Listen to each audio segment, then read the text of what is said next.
Well. It's Saturday morning in Australia.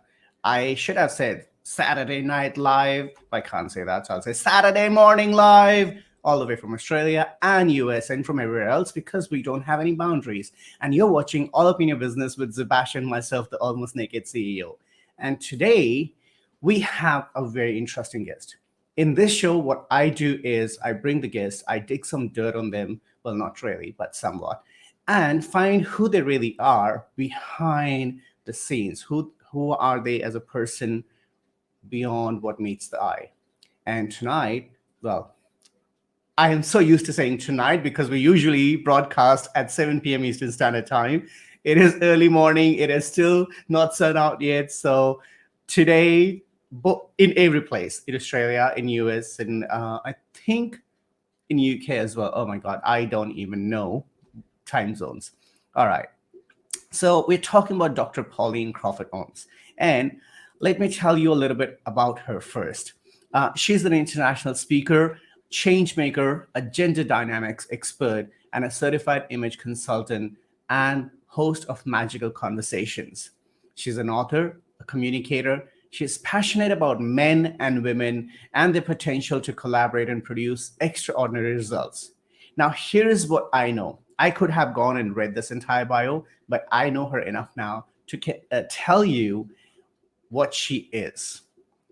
She is, as you know, as she talks about gender dynamics, she is a dynamic person herself, but she wasn't always a complete feminine, she kind of a person. That's what is unique about her. And before you misunderstand me, she was a tomboy, all right? And you meet her today. She's an eloquent, elegant woman, but she's still a tomboy in her heart. And she will explain about the FM and the MF, which in the beginning confused the heck out of me. But as I learned from her, and then I actually had a masterclass from her, I learned so much, and I realized, wow, that there is something like that. And we really do behave in so many different ways, and how gender dynamics work and how they play an important role in workplace, in modern society, to make this world a better place. But let me tell you a little bit more. I got in touch with Pauline's friends and family and found out some things that she thinks she's hiding very well from the society. And we're going to discuss that today. So, let me tell you what's unique about her. For me, she's not only talking about gender, she's talking about gender dynamics. And that's what makes her unique from everybody else. She's not talking about gender equality, she's talking about gender dynamics. And that is the entire difference about Dr. Pauline. So welcome, Dr. Pauline. And are you ready for me to get all up in your business? I am ready and willing and able to listen to anything you have found out about me. All right. All right. So I hope this will be fun. As I said, before the show started, after this show, either we'll be best friends or you'll block me everywhere. All right. I'm sure we'll be best friends. Sebastian. First of all, I want to actually just go into directly what is gender dynamics before I get into your business. For me, it's about understanding the dynamic of your birthright. And I mean by that, my biology. So I was always intrigued by who I was as a young girl, because as I shared with you, I was a tomboy. And I was always a bit unsure about the kind of how to be a truly feminine female. And I didn't even have short hair in those days. I had long hair, but I just felt I was happier kind of playing football and climbing trees than I was with the girls. But I also had girlfriends. So for me, gender dynamics started me inquiring about who we are as boys and girls and men and women, and the fact that we are a range of men and a range of women. So it's not just one or the other. It's right. It's something else. It's different characteristics. And that's why it's about the dynamic between men and women, between women and women, between men and men, between boys and girls, you know, and even down in the playground when I was a kid, you know, that you knew that there were different energies around, and that's really what it's about. So it's focusing on the dynamics. Right. So let's talk about, first of all, you being a tomboy. Oh boy. Now that's something I knew a little bit from you, but I learned a lot from your friends. So imagining you as a tomboy, now I see you, and I'm not saying this in a negative way. When I was doing your introduction as well, I was thinking, am I saying this right? But you know, imagining you being a tomboy is a little bit hard today because you are an elegant, feminine person. Having said that, I realized the more and more I got to know you, I saw the glimpses of that tomboy, including the haircut you have today. Yes. Right? So tell us about the little tomboy Pauline was. Well, I think it was very much about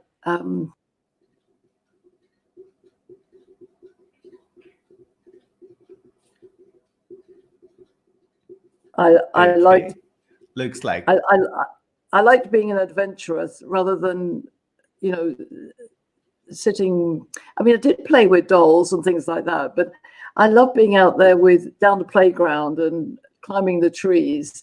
And I actually used to read books about sailing the high seas. You know, when other girls were reading about ballet and princesses, I loved reading these stories of high adventure and going out in the world. And in fact, a lot of it was about the tall ships. I mean, we're talking about, you know, a long time ago, sort of in the 50s and 60s. And I read stories about how kids would stow away on a tall ship and end up in America. And it's so interesting that I'm now in America. As a kid, I had no idea what America was. But it was just something about being active. And I have two brothers and a sister, and I love playing with my brothers, and I don't know, being out on the swings and just doing cartwheels and right. So those kind of things. And you weren't the typical girl who's playing with the dolls and you know, doing all those things. Instead, you were more outdoorsy, if I'm right. Yeah. And it's interesting because I mean, I did play with dolls, but I also played with. I remember one of my cuddly toys was actually it was I don't know, it was a monkey or something like that. Right. So I think also I was a little bit quirky in my a bit of a comic. You know, I like to make people laugh. So, well, I have been told, even though you were a tomboy, you were a very well-behaved girl. You know, very, very well-behaved, always very polite. So how does a tomboy behave well? Because when I think of a tomboy girl, I think a little bit naughty, a little bit out of control, a little bit not listening to the norms. So which one is correct? Well, I think you can be a mixture of both. I think I behaved really well for a very good reason, is that I was brought up in a very well-behaved, loving Catholic family. We played as a family. So there was 4 of us and my parents, so 6 of us. And, you know, we would have a lot of meals together. We would go on holiday together. We did lots of activities together. We used to do picnics together. Right. And so the behavior, the well-behavior came from that amazing parenting that my parents gave us. And they were they weren't overly strict. We had a lot of fun, but there was definitely a discipline of loving and respect. And, you know, doesn't mean to say I wasn't naughty on occasion. I can remember times of falling out with my mum when I didn't do what she asked me to do, but I wasn't outrageously a rebel. Although curiously, my parents said I was a rebel. I remember them saying that to me when I was about 15. And that was because I'd gone out underage drinking, which doesn't mean I got drunk. I just happened to be standing in a pub under legal age. And my parents thought this was very rebellious. I don't think it actually was. So it's all about our perceptions of ourselves and other people. But I definitely felt very central to the family. And I was actually the third child. So my older brother's 4 years older than me, my sister's 3 years older than me, my younger brother's 4 years younger than me. So I was positioned in the middle. So I had this ability to kind of play with my older brother and sister. And then when my younger brother came up, I would play with him. And I think there is something about being a middle child gives you a different perspective on the world. Right. And from what I understand from one of your friends, from one of your childhood friends, and that's Jane, well, you were also very shy. Now, I found that very interesting. You were a tomboy, you were outdoorsy, you were playful, but you were very shy and very, very, followed all the conventions. Now, how do you become how do you be a tomboy and be shy and follow all the conventions of a girl that is expected from the society? And that too, we're talking, decades ago. Yeah, well, what's interesting in reference to what I've just said is that there was a strong aspect of obedience in our family life. Not just being Catholic but we were very settled. We didn't like some families have moved around the world. We stayed in the same place. So I lived in the same house till I was 18, and when I left to university, and my parents stayed in that house until they were elderly. So it was always a central feature. So there was that kind of obedience. About being obedient to convention, I think I was quiet in situations which I wasn't sure of myself in. So I wouldn't throw myself into the unknown. And in fact, my gorgeous friend Jane, she was a bit of a rebel in my life in my teenage years. So she would encourage me to do kind of slightly dangerous things, go out nighttime into the woods or whatever it was. And I have to admit, I was always a little bit scared to do that. But what's interesting is I always did it. And I think I learned that once you get to know a situation, it becomes easier to be a little bit more outrageous. So I was shy in unknown situations until I got used to it. But I would say, yeah, I was I wish to say I was gregarious in situations, but you would not have found me on the stage. And that didn't happen until I was in my 30s. So then I got to get on the stage when I started developing my image consultancy. And then I discovered that I loved it. And people used to say to me, well, how come you changed? I said, well, you don't change overnight. You sometimes just change gradually. Right. So let's talk about, since you were talking about change, let's talk about Pauline and the siblings, being a tomboy, being different but not, and still following all the conventions. How did you get along with your siblings? What kind of a relationship was it overall as you grew and as you started realizing different sort of dynamics you had? Well, it was interesting. Well, I said, we were together a lot. Having said that, my brothers went off to boarding school. So my sister and I went to the same local school, and she was 3 years ahead of me. So we got on very well as little girls. I think when we were teenagers, there was a little bit more rivalry because she was ahead of me at school. So when you're in the same school, and I think she was a prefect at one time, and people say, oh, you're, more important than you. And I think there was sometimes that, but we've always got on because we're different. And that's the great thing. So I'm a mathematician and I love maths and art, and she's a linguist. So it was absolutely brilliant at French. So when you get into that competitive bit, sometimes, the French mistress would say to me, I can't understand why you're so terrible at French because your sister is so good. And I used to take it personally, but actually I realized that she didn't like maths, and actually that wasn't her favorite subject. Sometimes you don't realize that till you're older. And we sort of got to know each other when we were late teens, and we actually had left home, and then we were in relationships, and we got to know each other as women, and then we actually had children at the same time. So we ended up being very bonded over that. And my older brother and my younger brother are 8 years apart, so I got on with them different ways. And my elder brother, I think I kind of adored him as a good-looking older brother. And sometimes when he was a teenager, he would take me out, and I felt very privileged. And my younger brother and I, we were more like playmates in the playground on our tricycles, you know. Right.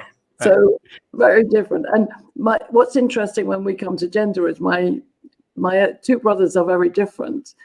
So I would say that my elder brother is more masculine and my younger brother is more feminine.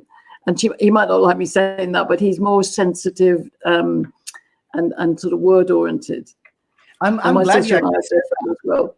So that's a great point. I actually want people to understand now a little bit about, as we talked about, MF and FM. Do you mind explaining a little bit of what that is? And before we do, let me just quickly acknowledge Patty's here. Good morning on this beautiful Friday morning. Thank you, Patty. She has given me a lot of morning, Patty. You're in trouble. But she has told me some great stories. I have stories from Jane. I have stories from your husband, Jim. And so we'll talk about it. But let's first talk about what is this MF, FM, FA, MM? Okay, so let's just make it very simple. Men are men and women are women biologically. So this is not about sexual orientation or generation or any differences. So, and I mean, in fact, if we go back to the idea of, men are from Mars and women are from Venus. But my brothers are boys and my sister and I are girls. Right. But we're very different. So when I started looking at the map, I realized that in most families, you have different kinds of boys. And I would say that my elder brother is more masculine male. And, and I don't mean that from being a very, that both of my brothers are tough, but my elder brother is, he's more singular in his approach to life, and he's not a great chatterer. So whereas my younger brother, he loves to chat to me, and we have a kind of more intuitive relationship. So he's what I would call a feminine-minded male, and my older brother is a masculine-minded. So the subtlety is that the difference is not in anything other than the way they might communicate and they might behave. So the masculine male and all men are more singular in terms of straight line thinking, but the MM might be more into a box. And the younger one, he's more likely to sit and chat with you than my older brother is. My older brother will be action man and get out and do things. And he's an absolutely delightful father to his 5 children and absolutely amazing.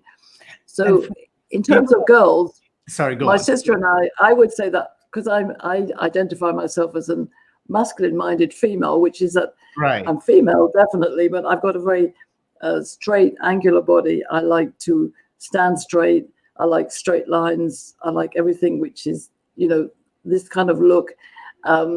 I think in mathematics and facts and logic, my sister is a beautiful feminine female. She's very much more maternal and nurturing. She's a fantastic ballerina, whereas I was a modern dance kind of girl. And she just has a lovely sovereign nature. And so we're still sisters, we're still both women, but there's that difference. And for me, it just helps to communicate, to know how I communicate. And one of the things about masculine and feminine energy is that when we're under stress, and this is interesting, is that masculine energy goes out and, I'll just go and do it. Feminine energy goes in and says, I need to think about this more and feel. So when we come out of that, we meet like yin and yang. Right. And I think one little disclaimer I want to make here for people is that there is nothing wrong with having masculine or feminine energy. One is not weaker than Absolutely. other, or one is not less than other. And that's why it's more important to understand. And and you and I have had lots of conversations about the gender dynamics and this male female female male energy. Yes. And it is actually better to understand, because the more we understand, the more we are able to work with each other in a very constructive way, rather. uh, Absolutely. I just want to say that Sure. it's what you said is really, really important, because it's like yin and yang. We need both. Right. If we only had yin, it would be too soft. If we only had it, would be too hard. The two coming together is what is the magic in this world. And that's what Right. I really understand. Though you have some good feminine-minded energy, but you're a male. I got some Right. masculine-minded energy, but I'm a female. That mix is fantastic. Right. Well, we will actually get into that in our future shows as well, because I know you and I are going to be having lots of conversation. We'll talk about that later. But before that, so as you were growing, and of course, it is obvious you were playful, you were a tomboy, so you got along better with your brothers, and because you already spent that time together, being that active girl. I would rather say active person. Being two active people, you got along, in a different way. So Yeah.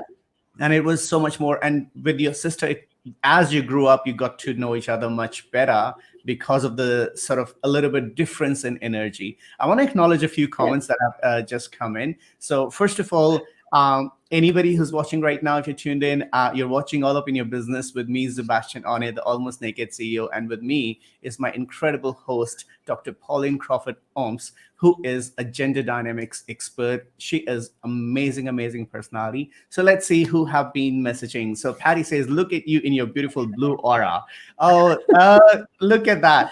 So Patty, you and I have to have a conversation about the blue, because when we talked about you, this is the fun part, Pauline. Patty was painting in blue. She and I had a painting in our backgrounds, which had a blue, strong blue colors. I was wearing blue. So, and now you're in blue. It's like literally something is going on. She's like, yes, a tomboy with a girl power for sure. There you go. And that's the way to put it. You've got the girl power, but you're a tomboy, and that's what you are. Yeah. Alicia says, hi, Pauline and Sebastian. Thank you, Alicia. Alicia is our director of the show, and she's the executive producer of Dreamaniac TV. And Patty says, no, dull and boring for Pauline. Oh, I know that, right? I know that. Sushmita is also one of our team members from Philippines. Hi, Sushmita. Thank you for watching. And Alicia said, I also played with dolls, but preferred outdoor activities, and getting dirty was never a problem. Let me say this here. And Alicia's not going to love it. She loves running. No, she doesn't. She hates it, but she runs anyway. And she says, little children rock. So these two segments were really fun, because people don't even look at themselves in terms of these masculine, feminine energies, and the combinations and all the permutations that we have. And understanding that makes a lot of difference. And as I got to know you, I have to say this. When I first time met you, I felt something was very different. It took me a good 20 minutes to actually understand you. The first time we had the call, me and Alicia, and you were talking, you guys were talking, and something was going on in my head. And I was like, okay, so she's fun, but there's something different.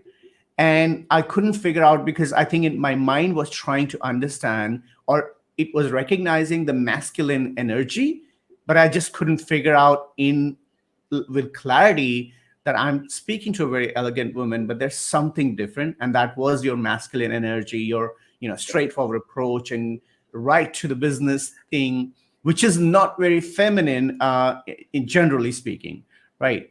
And as I got to know you, and especially after you gave me the masterclass, I was like, wow. I have to say, after that masterclass, my first reaction was, whoa, I need half an hour to myself. I've learned so much.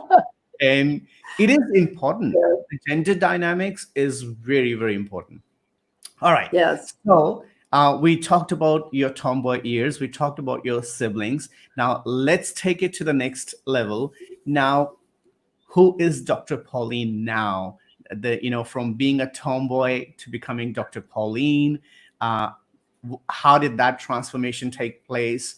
And tell us a little bit more. Why did you feel the need to be a gender dynamics speaker and expert and author? What really happened over the years?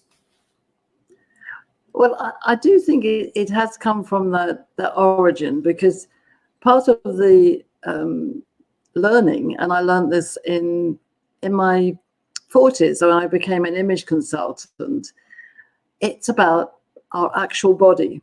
So it's actually about the structure of my bones. Now, this is the unique thing about the work that I do, but it came to me because in my 20s and 30s, I was a mom. I was doing sort of fun design things, but I didn't really understand what I wanted to do. And I went to college to learn how to make patterns for clothes, because I was a dressmaker and I was making clothes for myself, and they weren't always suiting me.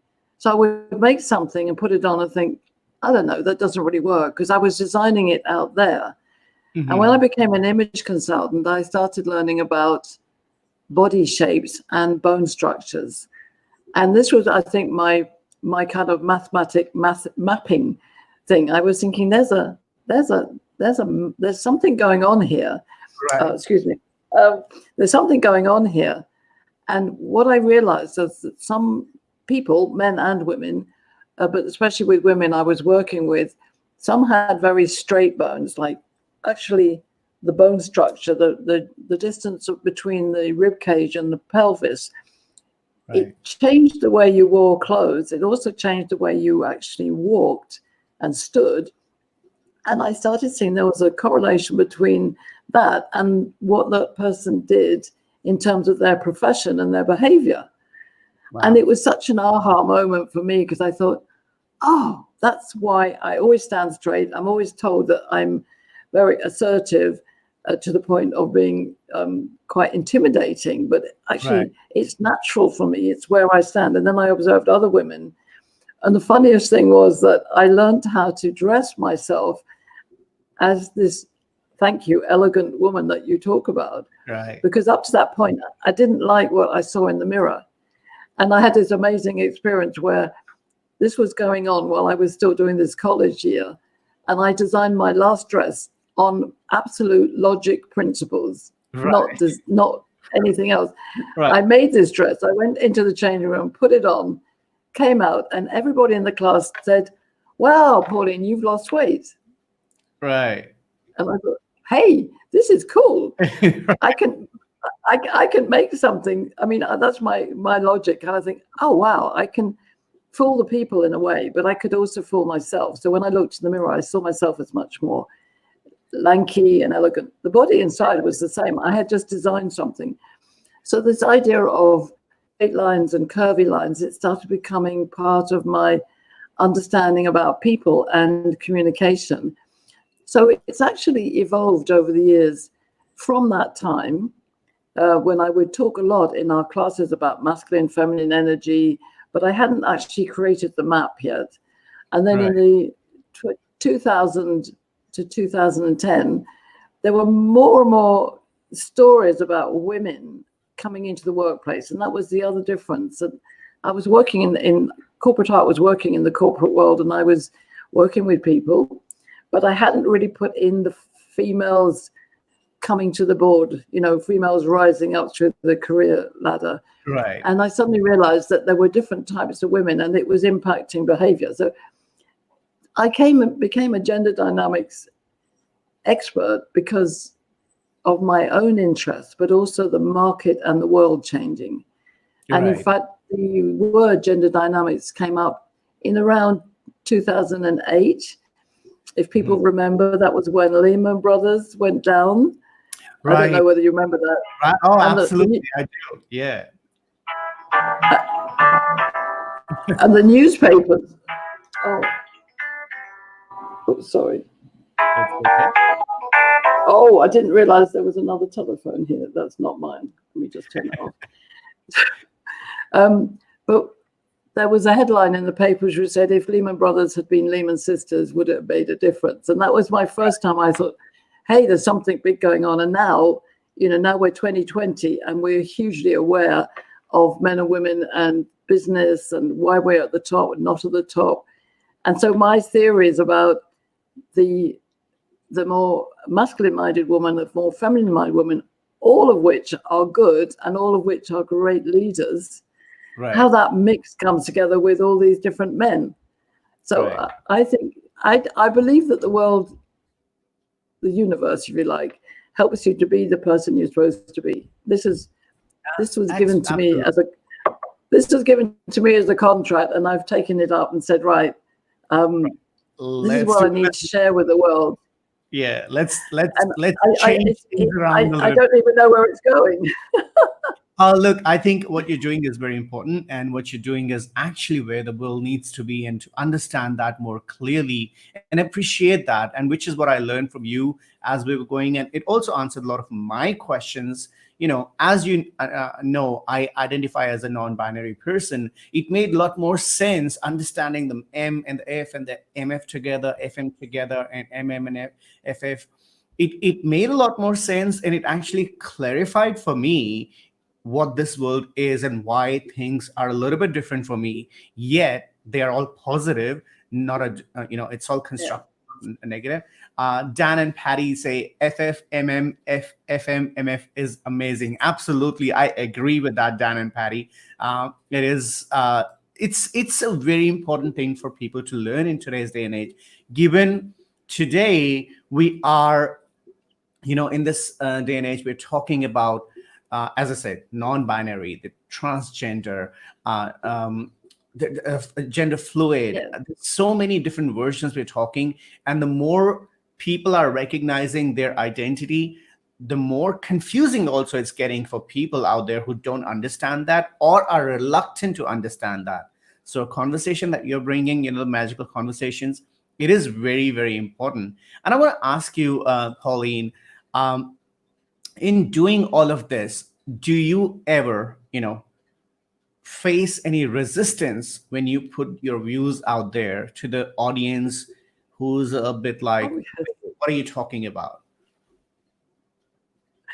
Oh, yes. I mean, there's resistance from all sorts of angles. I mean, there's resistance from how people want to identify them on the map. So I've created an actual map with a square and a circle, and sometimes people will say, well, where am I? So for a start, I don't tell them where they are, apart from the fact that if they're a boy, they're on the square, and if they're a girl, they're on the circle.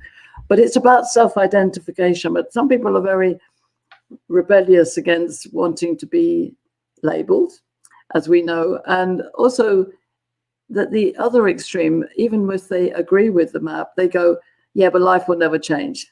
Men will always be running the board and da, da, da. So that's my current challenge, because I do believe we can change, and we've got enough examples of situations where it's different.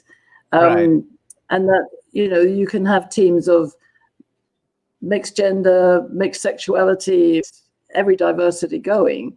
The key is understanding who the hell's around the table. Because everything is about relationships. Everything is about relationships. Business is about relationships, and life is about relationships. So for me, the other important thing was understanding myself as a woman who wanted to be in love with her soulmate. And that was something I was searching for. And I see lots of patterns across the map about relationships, heterosexual relationships, homosexual relationships, trans relationships. What I love is that what I've done is to create a 360-degree map where everybody is somewhere. Right. And since you mentioned about, finding a soulmate and, being in love with them, I want to go back a little bit in your life, and I hope it's okay since I'm getting all up in your business. So tell us a little bit about your first marriage, and, how was it, and what was the journey like, if you don't mind? Well, it was really, everything in your life is part of how you get to where you are. I was 18 and I left home for the first time ever on my own. I mean, I'd been out partying, etc. But this was actually traveling off to university. Right. And I actually met my first husband the first week I was there. At the first dance, he was the first person to ask me to dance. And we became great friends. And I think, you know, what that was the hallmark of our relationship over 30 years, because we were always friends, even though it ended in divorce. We were always mates. Like we had 10 years before we had kids, where that was university, and it was going down the pub, working in London, getting our first flat, playing mixed football. I mean, you know, having dinner parties and social stuff, and always good fun. And I would say that I learned a lot of confidence from him. He was a Yorkshireman, so I'm a southerner in England, is different to north. So I was from London, he was from Yorkshire. So we came from very different backgrounds, and I learned a tremendous amount about difference. I didn't know it at the time, but because I'd been brought up in this loving family of trust and respect, I just went with it. And we got married after 6 years together. And I remember we never lived together before we got married, because I thought my parents wouldn't like it. But I think they became much more open-minded later on. But we moved out of London. We went to Bristol. We had our 2 amazing kids, a boy and a girl, in 77 and 79. And I would say, you know, we then headed off to the country, and those were really good, fun years. We played well together. We had good fun as a family. So tell me, and that was magical, but it did change. Right. And that's where I get really curious. Like, you know, it all sounds really amazing. It sounds like what a good marriage is. It sounds like what a good relationship is. Then, you know, for the lack of a better word, what went wrong? Well, I think we grew up. And I think what we remember, and it happens now, is we were growing up, and also the world was changing. Right. So, I mean, it changes every decade, but in those times, you know, we were pre-internet, you know, but you had the 80s where suddenly, you know, the TV was much more part of your life, and there was a different attitude to being together. And I had really not worked out who I was. You know, I thought I would just have 4 children like my mum and dad had, and I would stay at home like my mum did, and just be in the community. And I suddenly found that I really wanted to do something. So I started dressmaking and doing things, and then I got involved in. But it was me in my 30s sort of going, actually, I think I want to do something. And actually, I enjoy business. Right. You've got to remember as well that in the 30s, even then, entrepreneurship wasn't really well known. Ladylike, which wasn't a good, you know, it was men's job. Men go and earn, and women look after the family. Right. Well, that's right. You know, my dad would say to me, well, you need to get a job for life, but you'll have children, so you'll just do that. And your husband, I think millennials, they know this historically, but when you've actually lived in it, it was a very different era. And we were evolving, maybe not as fast as kids are now, but we were evolving almost at the same lightning speed, because we were allowed to be out there. You know, I came from the hippie generation, not that I was a hippie, but the Beatles. You know, I've got my Beatles scarf on here, look. Right. It's like life in England was very evolutionary, and it was fun, and we could go and do anything. And I think what happened is life kind of happens to you, and you wonder how to deal with it. And I think with the kids growing up, you're paying attention to them. He was a little bit unhappy with his job. He didn't really want to be doing what he was doing. And maybe I didn't understand enough, because I didn't know myself enough. And as the conversation, the conversation started. And this is, you know, this is a story that happens to so many people, because, you know, there's one theory that maybe you should have 3 different men in your life: the one that you first meet, the one that has your children with you, and the one that you grow old with. It could be the same one, because my parents were actually married 64 years. So they did all those sections, and they evolved into each section. So sadly, he and I didn't evolve at that time. And I started, in fact, I got into very good business in the training and facilitation world with an American woman. And we had a brilliant business in the 90s. And I think he felt a little bit out of it. And I mean, I think, I would admit that maybe I didn't have as much communication as I could have had, because I started realizing what I wanted to do.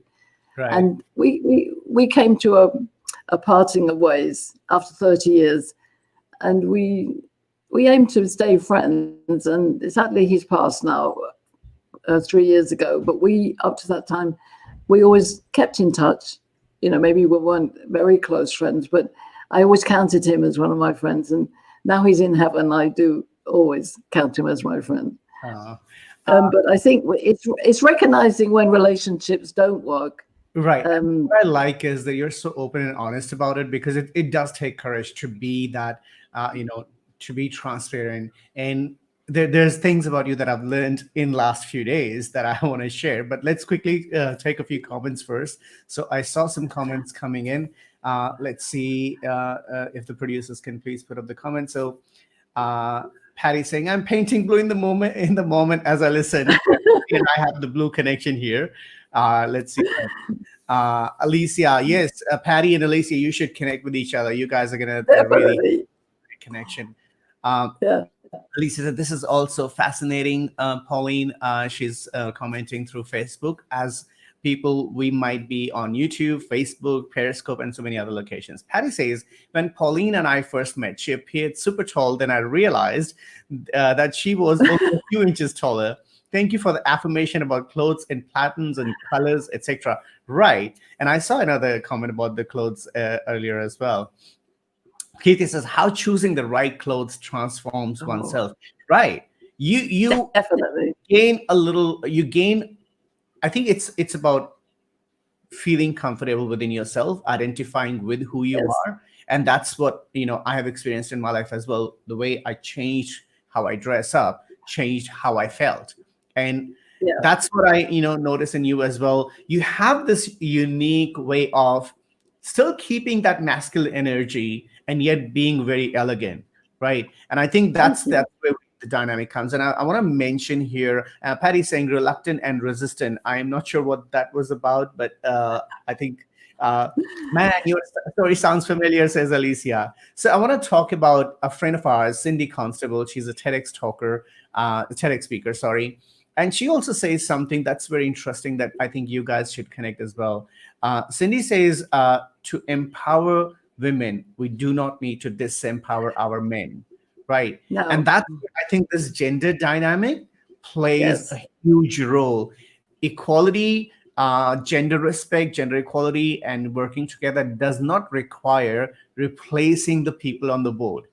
It requires bringing everybody on board at the same level with, as per gender, as per different reasons, there's disability, there's culture. Absolutely. We have to make adjustments, we have to fine tune things, but that doesn't mean that we have to remove one and bring another, right? Yeah. And it's all about our willingness to understand differences. So you're putting differences together, not difficulties. So, if everybody was exactly the same, then you've got a rote system because nobody's thinking differently. So by bringing in different, especially men and women, because we do think differently, bringing different sexualities, different generations, millennials think very different to X-Gen, to baby boomer, different cultures think differently, different perspectives. Now, obviously, it has to be a mix that suits the goal of the organization or whatever it is. It could be a community, it could be a business. But the mix is important, not just to do the mix, but to understand the mix. So I think at the moment, we've still got a pressure on boards to invite women in, but they're not thinking about changing the conversation. And I think that's the key part, is actually understanding that the conversation will be different when you've got different people around the table. It's not just, oh, well, we'll opt a few women in because we're supposed to, and that will make it all better. And then suddenly it doesn't work, and you go, well, that's ridiculous. So, I'm not the same as other MFs, though, I could be any spectrum of sexual orientation. I could be different culture. I'm British. And I mean, I think we got to get away from this PC bit. I was sitting next to a young man who was American, and he said, I think we should just all be human beings. I said, well, that's great. But also, you're young, American, male. I'm older, British, female. Even just that, without regard to other diversities, makes us different. And the difference is fabulous. And I think we don't ask the right questions. Right. The political correctness, some places it's okay because you want to make sure things are nice and elegant and, people get along. But at the same time, when we overdo it, we probably also are killing expression. We're actually, not letting people be who they are. And which is where, you're talking about American, you're talking about British, you're talking about different cultures, and I am different culture, you're different culture. I want to talk about a different aspect about you that I learned. So I also learned Dr. Pauline Crawford-Omps is someone who's a daredevil who has moved countries more than once and for different reasons, and has taken the dare to do what women didn't normally do in your day and age, and even today, to literally change their entire life, change everything, the culture they are in, the lifestyle they're living. So tell us a little bit more about your time in different countries you've been to, not just traveling, literally being in those countries for a while. Well, what's fascinating about it is that if you go back, to that quiet girl I was back in my teens that Jane was talking about, I could never have imagined. But remember, I was reading the books about sailing the high seas and adventure. And it came to me. I'd got past my 60th birthday. I was looking for a soulmate. I kept on saying, I hope there's somebody out there for me. And I was invited to a conference in Budapest in 2011, and I met Jim. And actually that meeting and our soulmate magical conversation and getting married within a year sent me on this adventure journey around the world. And I think that's interesting because I don't think I would have done it if I hadn't met him, and it became a result of circumstances. So having met him and fallen in love with him in Budapest, and he's American, he obviously went back to America and I went back to London, and I'm thinking, okay, that's interesting. It's kind of a long way, but we just started writing. And what was interesting was being in love took over the adventure, which, as I say, I'm not sure if I'd just been on my own, I would have ever planned that, because I didn't. In fact, even when we got married, my vision was that we would live in England. So my kind of conventional head said, we'll go and live in England. But it didn't work out that way because we had to come back to America for an operation. We ended up going to Malaysia as a place to just find somewhere for him to heal. And again, I wouldn't have planned that, but we had 4 years there, which so maybe there's something in me which is just able to roll with the punches. I don't know.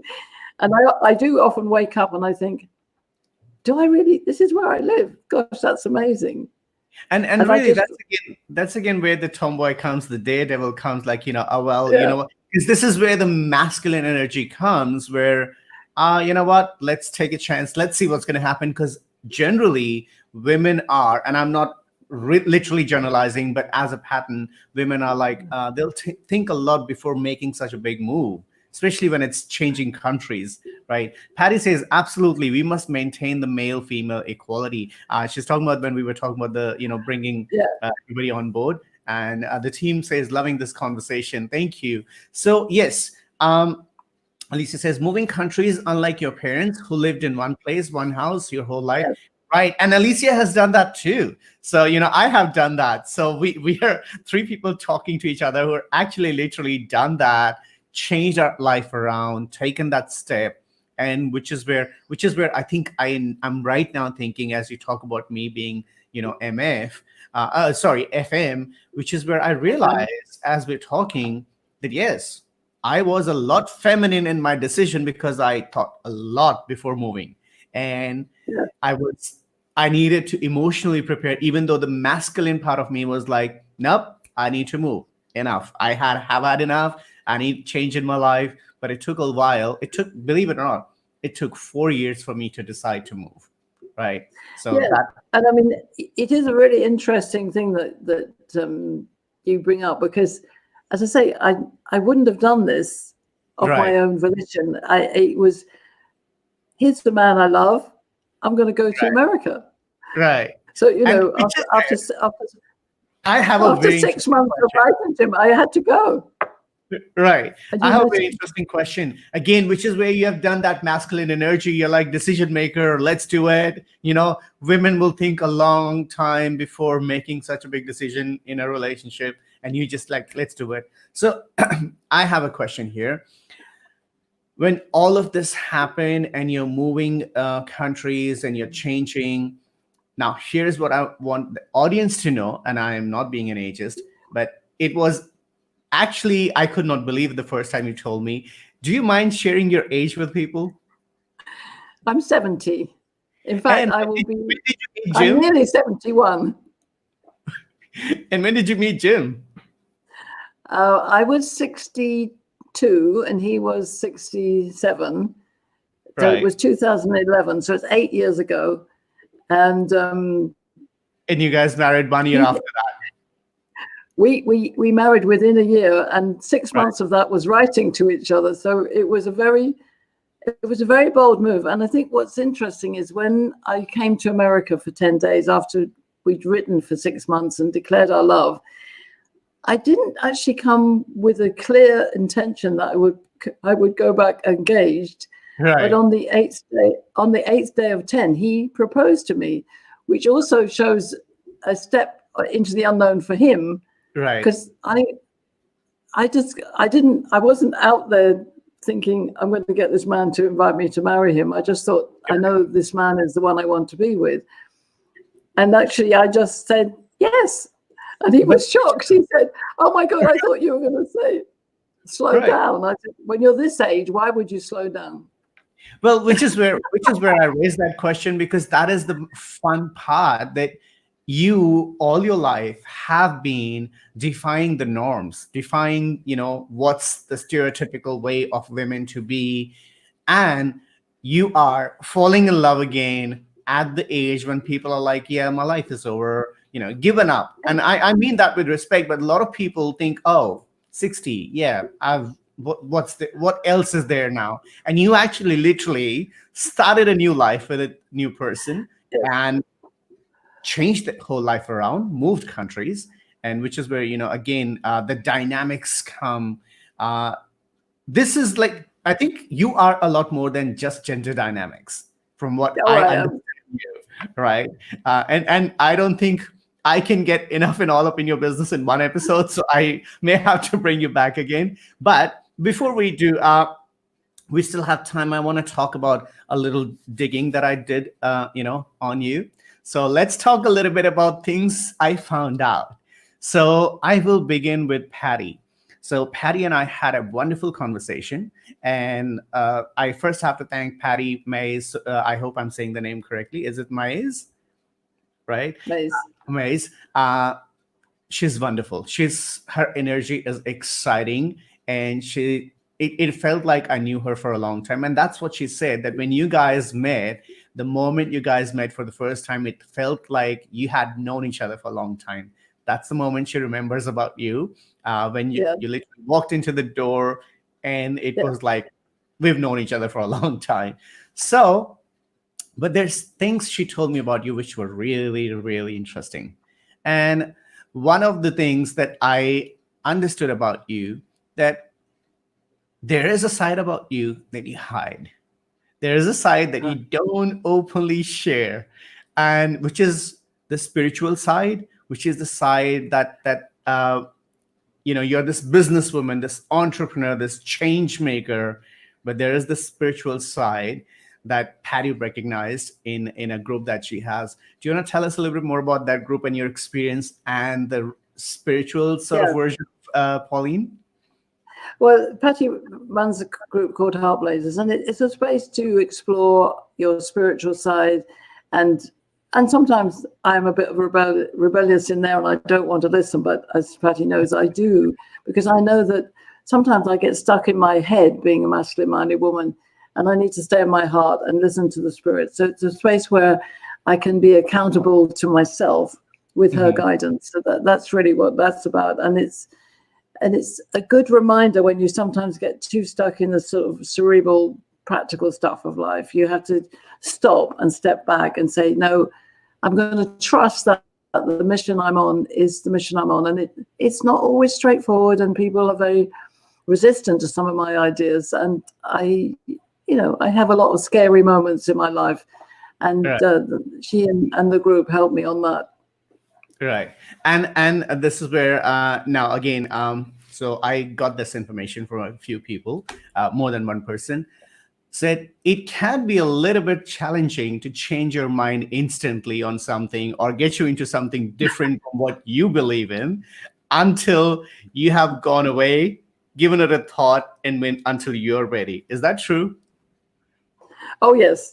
I'm sure Jim shared that with you, is that I like to think of lots of possibilities. So I'm often looking at stuff and I don't necessarily react straight away. I kind of think, oh, no, I need to go away. I'm a bit of a mediator. That's my magical conversation side. And I like to think about it. And sometimes I think that can appear to people as being me being stubborn and not wanting to do it. But I need that time to think about it and get it into my heart and back into there. In fact, today I picked a tarot card, which was the Magician. And I think that I am a magician. It's connecting spirit and earth and allowing yourself to trust that even when things seem very, very scary, and they do occasionally, that you're on the right path. Right. Well, let me first of all clarify for you. It wasn't Jim. As I said, more than one person. More than one person shared that, so it's a common belief in people who know you. Patty says, interesting, I choose and go like Pauline. And she was also saying something else I read, at least no time to waste. I have a huge smile, Patty says, loving you, Pauline. You're such a bright light, and you are. And so are you, Patty, so we need to have you on the show as well. But another thing that I learned about you, you are a very kind-hearted person. You are a very, loving and giving and accepting person. But there's something about you that sometimes can be a bit challenging for people. Are you ready for this? So I have been told you can be too trusting, and that hasn't always worked well for you. Is that right? That is true. And I know that Jim would have said that. I trust everybody in the world, and then sometimes people let you down, and I give them leeway too much in his view. But it's all about learning how to adjust to this world, which is very chaotic and very challenging, and still keep that spirit of being loving intention. And I just believe in love so much that I believe it can change the world, and that we can create harmony if we really get away from getting stuck in judgment. Right. So yeah, I am too trusting and too naive sometimes. Right. I realize that as well. And, look, I will say, as much as that's not being taken for is not good, but I think people like you are needed, and we have to keep taking chances, because at the end of the day, until, if we stop believing, then who's going to do that? Right. Now, I have so much more information, but there's one part we don't have much time. I want to cover one more part before we wrap up. So I have also been told that you can be a little stubborn when it comes to things. When people want you to do something different or do something that they would really like to happen their way, and you can be a little bit stubborn and not given easily. Well, yeah, and why not? I think one of the things, we need to take responsibility for everything we do, and on occasion when I'm not being so trusting and I want to be stubborn, I dig my heels. It's usually because I'm learning about myself and I want to be true to myself, which is what I teach when I'm with my clients and my classes. And like with you, Sebastian, it's about being true to who you are. Right. And it doesn't mean that everybody's going to be, you're not going to love everything in this world. And so I think it's the joy of stubbornness, but making sure you don't get stuck in it. Right. Well, this has been wonderful, and unfortunately, we're run out of time. And I wish we could just keep going because I have so much information on you. But this was really fun. Thank you so much, Pauline. I know we didn't make it about the business; we made it about you because it is about getting up in your business. And Yes. So enlightening. You are a joy to work with. I am still grateful for the masterclass you gave me, the conversations we have, and a little announcement I want to make together before we wrap up. So you and I are coming up with a series on Almost Naked Conversation once a month, where we will talk about gender dynamics. And I think we worked out that it will be in the first week of every month, first Thursday of every month, I believe. First Thursday of every month. Right. So from April, check out. I'm really looking forward to that. That's going to be so exciting. It is going to be exciting. So every Thursday, 7 p.m. Eastern Standard Time, which is what in your time, Pauline? I think 3 hours. Not every Thursday.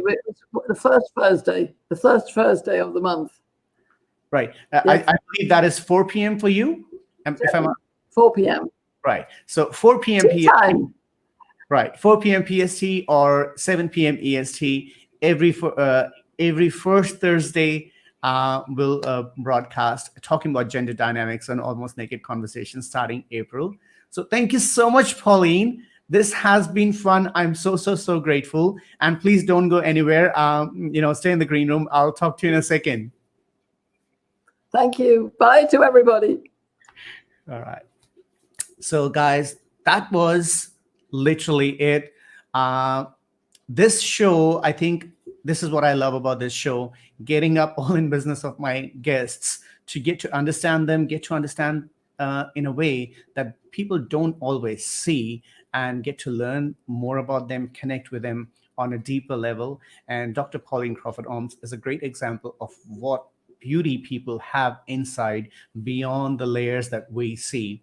So thank you so much for watching. This was All Up in Your Business with me, Sebastian Oni, the Almost Naked CEO on Dreamaniac TV, directed by Alicia Khoury, the Red Carpet CEO, produced by Sanjit Kumar, and engagement director was Kirti Hari, legals and relations, Santosh Sati Juneja. I always do that. So thank you so much again. And remember to subscribe and turn on the notifications on YouTube. And you can find us everywhere on at Dreamaniac TV or AUIYB show. So until next, please take care. And as we say in Dreamaniac, you dream big.